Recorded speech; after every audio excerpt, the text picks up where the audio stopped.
नमस्कार. स्वागत आहे सगळ्यांचं आपल्या आवडत्या केतन खोरे पाटील या यूट्यूब चॅनलला.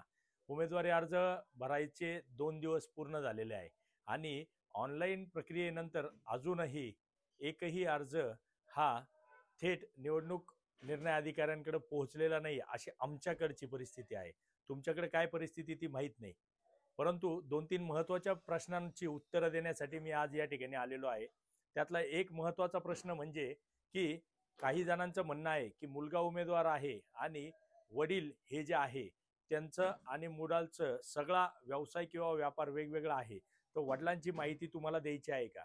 तर त्याच्याबाबत स्पष्ट करायचं ठरलं तर तुमचं रेशन कार्ड एक असेल, म्हणजे तुमच्या वडिलांचं आणि मुलाचं दोघांचंही रेशन कार्ड एक असेल, एकत्र कुटुंब पद्धतीत राहत असाल, एका घरात राहत असाल, तर 100% तुम्हाला ती माहिती देणं जी आहे ती बंधनकारक आहे.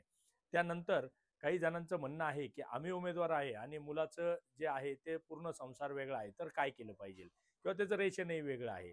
तर अशा परिस्थितीत सगळ्या जॉईंट फॅमिलीचे जे एनओसीज आहेत ते आता आपण घेतल्याच पाहिजे.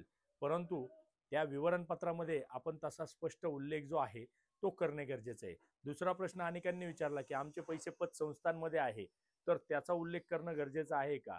हे बघा, आपण जर म्हटलो की त्याचा उल्लेख केला नाही तर काही फरक पडत नाही, पण विरोधकांनी जर तुमच्या पतसंस्थेतील ते डिटेल्स काढले आणि ते सबमिट केले, तर तुम्ही कुठंतरी निवडणूक आयोगाची आणि जनतेची फसवणूक केली असंही दिसू शकतं. तिसरा प्रश्न अनेक लोकांनी विचारला की काही सिव्हिल दावे असतील तर त्याचा उल्लेख करणं गरजेचं आहे का? जी जी गोष्ट न्यायप्रविष्ट आहे आपल्या विरोधातली, तिचा उल्लेख करणं 100% गरजेचं आहे. माझं सगळ्यांना मत इतकंच राहील की आपण उमेदवारी अर्ज भरताना कोणतीही माहिती लपवू नका. आपण जर तशी माहिती लपवलेली असेल तर 100% याचा तोटा जो आहे तो आपल्याला या ठिकाणी होताना दिसू शकतो.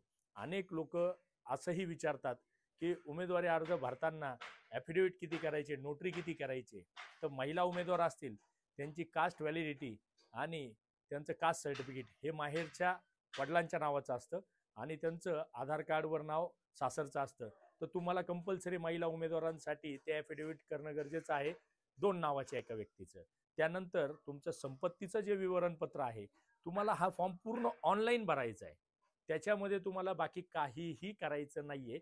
ऑनलाईन फॉर्म भरल्यानंतर त्या प्रिंट काढल्यानंतर तुम्हाला तुमच्या संपत्तीचं विवरण देताना 500चा स्टॅम्प जो आहे तो त्याच्यावर लावायचा आहे आणि नोटराईज करून घ्यायचा आहे. तो नोटरी करून मग ते सबमिट करायचं. ही इतकी सिंपल गोष्ट आहे. बाकी ॲफिडेव्हिट जे आहेत ते सगळे आपले ऑनलाईन आपल्याला त्या फॉर्ममध्ये येणार आहे. आपल्याला 500चा कोरा स्टॅम्प घ्यायचा, त्याच्यावर लावायचा आहे आणि महिला उमेदवारांसाठी 2 नावाच्या एक व्यक्तीचं ॲफिडेव्हिट करायचं आहे. इतक्या महत्त्वाच्या गोष्टी आहेत. 25-27 मुद्दे आहेत. त्याचा व्हिडिओ आपण कालच केलेला आहे. परंतु फॉर्म भरताना हयगई हलगर्जीपणा करू नका. अजूनही 5 दिवसाचा अवधी आहे. आपण निवांत फॉर्म भरू शकतो आणि फॉर्म भरल्यानंतर आपली लढाई जी आहे ती पुढची पार करू शकतो. सगळ्या उमेदवारांना मी शुभेच्छा देतो, त्यांचा प्रचार करणाऱ्यांना शुभेच्छा देतो आणि आपल्याला अशीच माहिती देण्याचा माझा प्रयत्न राहील. परंतु जर निवडणुकीच्या धामधुमीमध्ये मी थोडा बिझी राहिलो तर आपणही समजून घ्याल अशी अपेक्षा व्यक्त करतो. जय हिंद, जय महाराष्ट्र.